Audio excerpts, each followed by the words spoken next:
you're experiencing issues with the Sims 4 update getting stuck, follow these steps to troubleshoot and resolve the problem. Step 1. Restart your computer.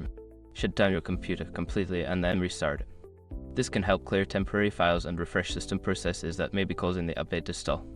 Step 2. Check your internet connection. Ensure that your internet connection is stable and working properly.